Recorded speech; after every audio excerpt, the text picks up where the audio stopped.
Hey guys, Dragon here. Welcome back to another Hunter x Hunter video. In today's video, I want to talk about the spiders, the Phantom Troupe. In particular, I want to rank them based on strength. So this is my top 10 Phantom Troupe members list. At the third honorable mention, I've got Shao.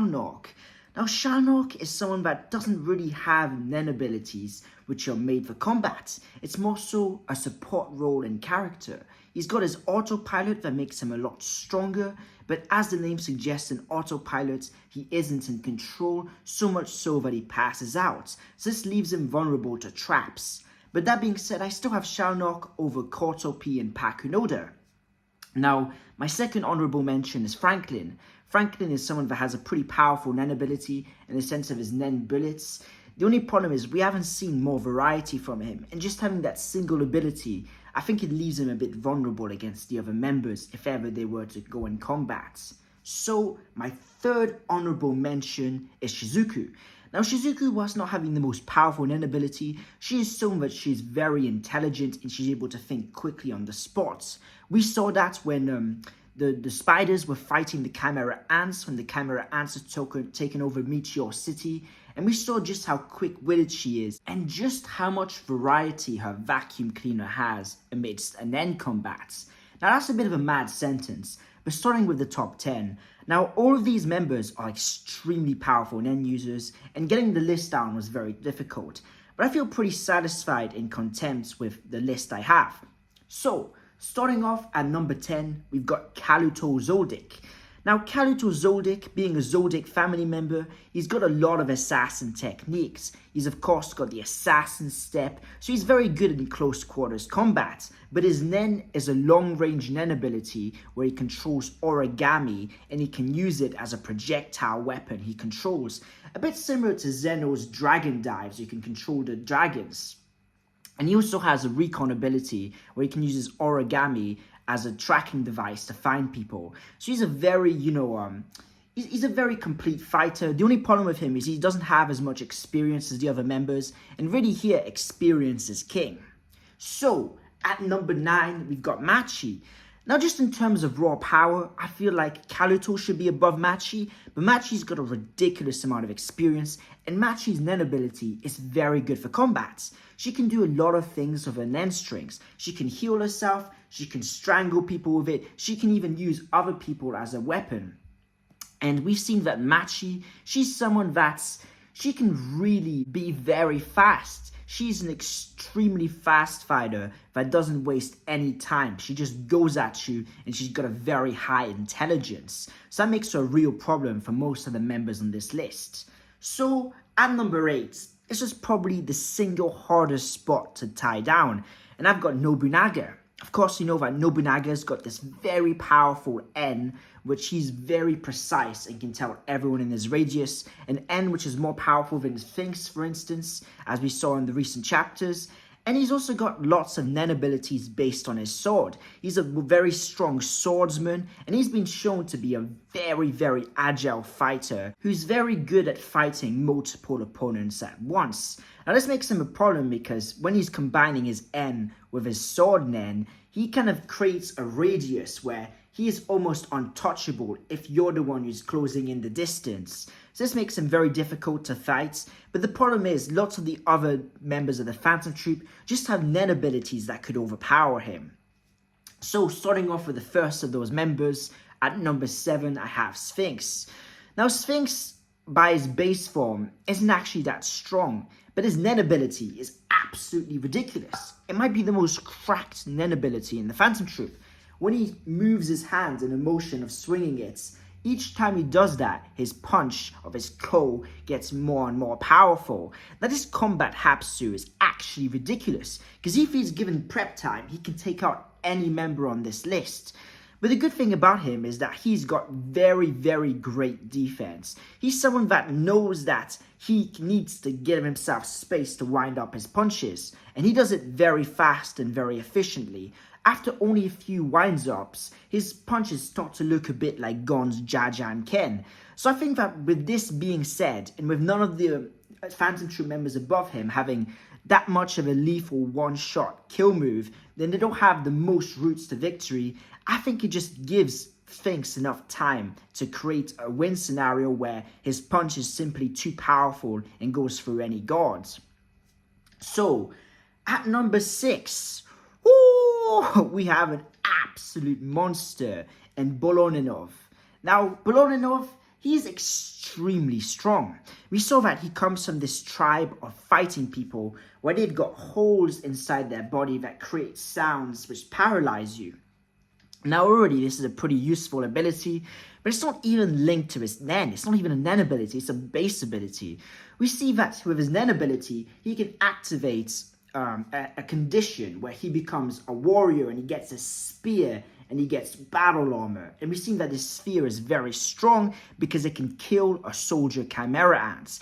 And we saw that soldier chimera ants, of course, when Pokel was using his Nen arrows, he was barely able to take out base chimera ants. And then when he used his most powerful Nen arrow, he couldn't take out a soldier chimera ant. In fact, that soldier chimera ant just caught it like it was nothing, whilst of course Bolonov was able to kill a soldier chimera ant, which scales to roughly the same. So it shows just how powerful his spear is and just how deadly it can be.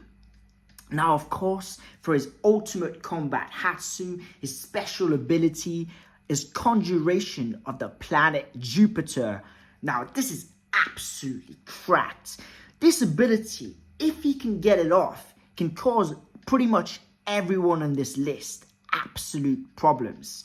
Jupiter is an extremely powerful Nen conjuration, so much so that it's got the raw aura and the fact it scales similarly to a full power Jajan Ken by Gon if you times it by 6. This is an absolutely powerful weapon. The only problem is it takes him some prep time and he needs to actually get ready to do it. And I don't think that the members above him on this list would give him that prep time. That being said, you can also take them by surprise. This is due to his other ability, Metamorphosis, where he can transform into anyone he's spent enough time with. This is a great ability for assassinations and especially just for getting the upper hands. We saw that Kroo used a similar strategy against Hisoka, where he hid himself in the crowd so that he could be free to calculate the next move. Now, Bolonov could do something very similar, but against the people above him on this list, the top 5 is really way too powerful. So, getting on to that absolute monsters in the top 5. Every single one of these guys, you can make an argument all of them are number 1. Really, there is no wrong answer to who is the strongest between these 5, just because they're all some of the strongest Nen users in the verse. So starting off with number 5, I've got Fatan. Now I know what you're thinking, Fatan at number 5? Well yeah, Fatan is extremely potent. He's someone that's fast, he's got incredible combat skills. Even in base, he's extremely strong. He's got a great skill of a swordsmanship.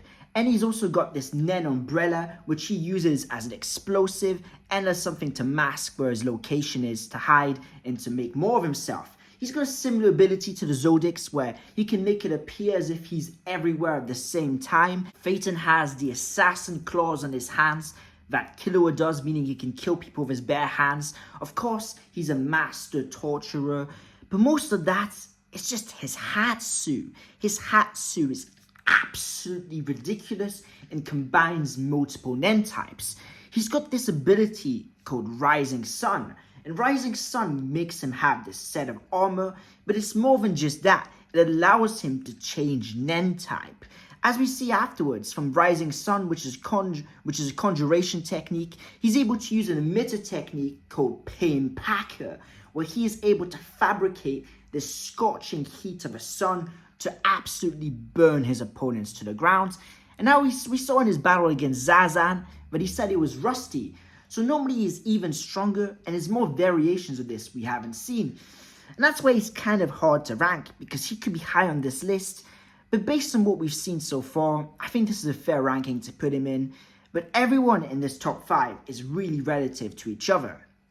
Just not a knock on Fatan, just the ones above are ridiculous. So at number 4, we have Ilumi Zodic. Now, one of the most menacing auras in Hunter x Hunter, Ilumi Zodic is a man that's an absolute master assassin. his ability to disfigure his face with the needles, his ability to control other people, and just his ridiculous amounts of Nen proficiency makes him one of the most well-rounded combatants on this list. In fact, the only thing that really stops him from being higher is that we haven't seen too much combat Hatsus. Of course, he's probably the most masterful Nen users on this list, which is why I have him a bit above Fatan, but I can't put him that much higher. I mean, we've seen that his aura, just from the real sheer power of it, he is absolutely a monster. He's someone that's ridiculously fast, he's strong, he can use Nen to its absolute fullest. The only problem is that the ones above him have some extremely useful combat Hatsus. So at the third spot, we've got the leader of the Phantom Troupe, Kroo. Now Kroo has an extremely unique and useful combat Hatsu. Kroo is a specialist and he's got a Hatsu called Skill Hunter. And now with this Hatsu, through going through conditions, he can take someone's Nen ability and make it his own. It's limited because if that person dies, then the Nen ability gets removed from his book. But just the variety of being able to implement multiple techniques, and of course recently he's acquired the Sun and Moon technique with his bookmarker, which allows him to use 2 different techniques of Nen at the exact same time and makes him an extremely varied combatant. He is someone that's extremely skillful, and most of all, he's probably got the highest IQ on this list. He is so smart, able to read combat like a master Nen user such as Netero and Zeno at his younger age. So he's someone that whilst he doesn't have the raw strength necessarily of a Fatan or of other members we'll get to, he does have the ability to just be too skillful and crafty. He's a young veteran in the game of Nen combat. He's someone that, with his Skill Hunter, it allows him, under the right conditions, to beat absolutely anyone in the verse. The problem is, the people above him are so fast and so strong, they won't give him the time to activate the conditions to be at his very best. And now, of course, I've got to make clear, because you've already guessed who's going to be above him, with the Hisoka and Kroo thing, I thought that a lot of the advantage Kroo had at Heaven's Arena was his prep time and using the audience and crowd against Hisoka. And in this scenario of top 10 Nen users, this is one-on-one, which is why I had Sphinx above Nobunaga. So I just want to make that clear to further explain my reasonings. So about Kroo, there is a lot of things he has in his arsenal, aside from even Skill Hunter. He's got his ability called Indoor Fish, where he's able to get some carnivorous fish to eat you alive, and then afterwards, at any blink of a moment, you're just gone, you're dead.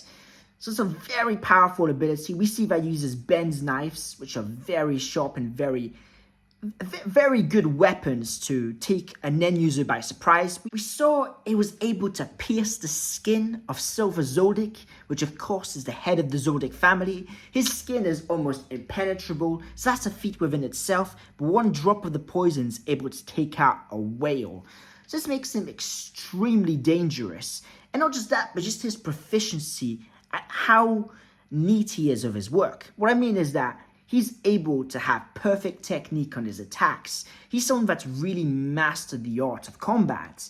So it makes him even more of a dangerous opponent compared to, of course, his initial power and what it seems like. He's someone that, whilst he doesn't have the most powerful combat Hatsu in terms of raw sheer power like a Borenov or a Fatan, he's able to make up for it with precision and technique. We saw that where he kept picking off at Hisoka, where he kept kicking and punching Hisoka in ways that Hisoka just wasn't able to defend himself against. So, with that being said, at the numbers 2 spots, we've got Hisoka. Now, Hisoka and Kroo are extremely relative to each other. It's a very hard ranking system. And in fact, in their first fight in Heaven's Arena, I'd have edged it to Hisoka just because of just how many advantages Kroo had, but it was very close. And I think since then, Kroo's gotten stronger and would have beaten that version of Hisoka. But Hisoka's also gotten stronger. Now, whether you are in my camp and you believe that Hisoka, through post-mortem Nen, has managed to have an aura boost, an overall spike in all his attributes, or whether you believe that post-mortem then just brought him back to life and it hasn't boosted him, but has changed his mentality and made him more ruthless and made him more of a problem using his nen abilities.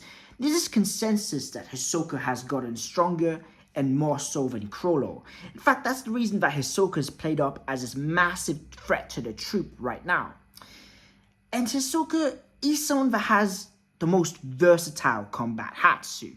Bungee gum got the properties of both rubber and gum. My guy Hisoka, absolutely love Hisoka. His ability for one-on-one combats is bar none. There is no one that's as adapted to it as he is. Of course, we saw in his fight with Goto, he can use the bungee gum to make him have an extreme speed boost and to swing himself around. We've seen against Razor that he's able to create these raw aura nodes of a bungee gum that he can stick things together, and he can use that as a very palpable defense.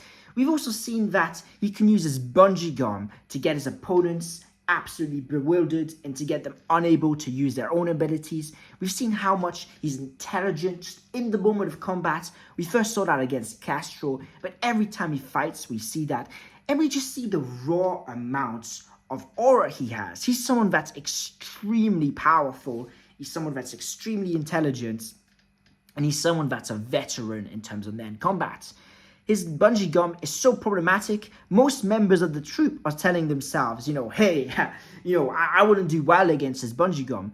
Bonov said that recently in the last chapter, and also Nobunaga said that too, just questioning how they would deal with his bungee gum. And of course, Hisoka's killed 2 of the Phantom Troupe members already. So he is a real problem. And of course, Bonov, right, when he was pretending to be Hisoka, everyone's reactions was really shocked. Like, this is the most powerful nen user we've ever come across. So it just shows the entire scaling of the Phantom Troupe, where each one of them is really high in the tier of the Hunter x Hunter verse. So with that being said, my number 1 spot, probably the most unexpected pick out of any YouTuber that's ranked the Hunter x Hunter spiders, I have Uvogin at number 1. Now you might be thinking, Uvogin, Heidragon, Kurapika absolutely floored him. And my response is, Kurapika would absolutely murk any member of the Phantom Troupe, and he would murk any 2 sets of Phantom Troupe members together. In fact, we've seen through conditional nen that it really boosts your ability for combat. Of course, there's this misconception that Gon, when he's in his adult form, that's like adult Gon, what he would be like. But in fact, no, it's just Gon where his body's matured and his nen's matured. It's not Gon where he's really developed his Hatsu. And even just that ability, he is really a threat to the king. As Pito said, his fangs could reach Meruem. So it shows just how much this conditional nen boosts you. Of course, Kurapika is the best example. He pretty much becomes a master in every single nen category, and he becomes almost unbeatable against a Phantom Troupe member. So I don't think the scaling of Uvogin against Kurapika is really fair to him, because Uvogin had no chance. He was cooked. Uvogin, the Phantom Troupe members were so surprised when Uvogin lost. I remember Nobunaga said that, that's impossible that Uvogin lost. There must have been a trap. There must have been many of them. It is impossible for Uvogin to lose a fair fight.